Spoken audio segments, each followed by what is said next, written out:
Sultan. A shepherd had a faithful dog called Sultan, who was grown very old and had lost all his teeth. And one day, when the shepherd and his wife were standing together before the house, the shepherd said, "I will shoot old Sultan tomorrow morning, for he is of no use now." But his wife said, "Pray let the poor, faithful creature live.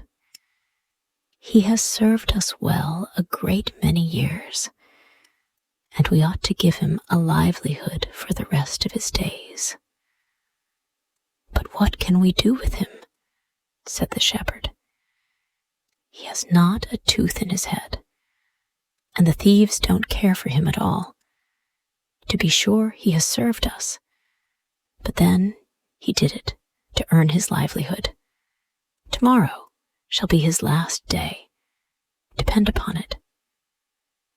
Poor Sultan, who was lying close by them, heard all that the shepherd and his wife said to one another, and was very much frightened to think tomorrow would be his last day.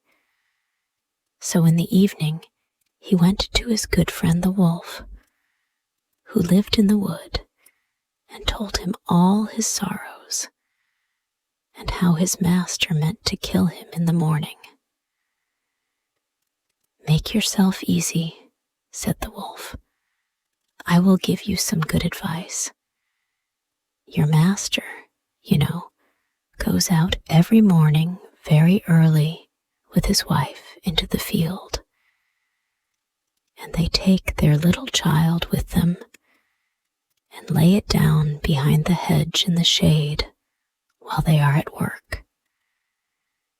Now, do you lie down close by the child and pretend to be watching it, and I will come out of the wood and run away with it. You must run after me as fast as you can, and I will let it drop. Then you may carry it back, and they will think you have saved their child, and will be so thankful to you that they will take care of you as long as you live." The dog liked this plan very well, and accordingly, so it was managed. The wolf ran with the child a little way. The shepherd and his wife screamed out, but Sultan soon overtook him and carried the poor little thing back to his master and mistress. Then the shepherd patted him on the head and said, "Old Sultan has saved our child from the wolf, and therefore he shall live and be well taken care of and have plenty to eat. Wife, go home and give him a good dinner, and let him have my old cushion to sleep on as long as he lives."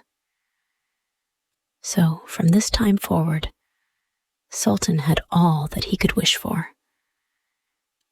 Soon afterwards the wolf came and wished him joy, and said, "Now, my good fellow, you must tell no tales, but turn your head the other way when I want to taste one of the old shepherd's fine fat sheep." "No," said the Sultan, "I will be true to my master." However, the wolf thought he was in joke, and came one night to get a dainty morsel.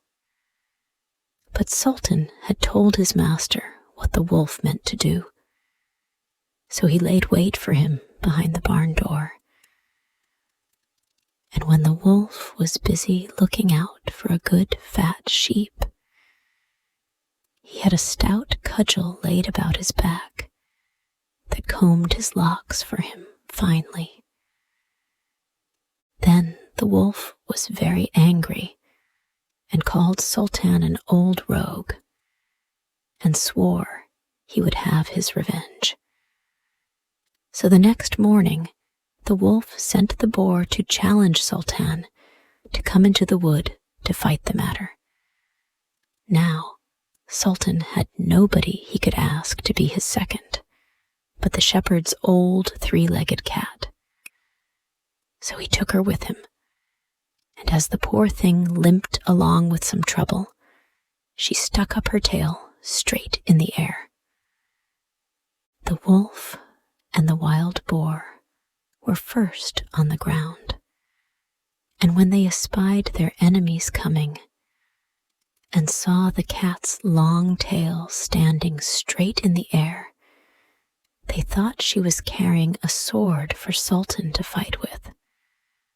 And every time she limped, they thought she was picking up a stone to throw at them. So they said they should not like this way of fighting, and the boar lay down behind a bush, and the wolf jumped up into a tree. Sultan and the cat soon came up and looked about and wondered that no one was there.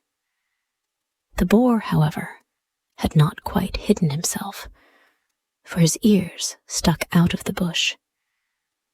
And when he shook one of them a little, the cat, seeing something move, and thinking it was a mouse, sprang upon it and bit and scratched it, so that the boar jumped up and grunted and ran away, roaring out, "Look up in the tree. There sits the one who is to blame." So they looked up and espied the wolf sitting amongst the branches, and they called him a cowardly rascal, and would not suffer him to come down till he was heartily ashamed of himself, and had promised to be good friends again with old Sultan.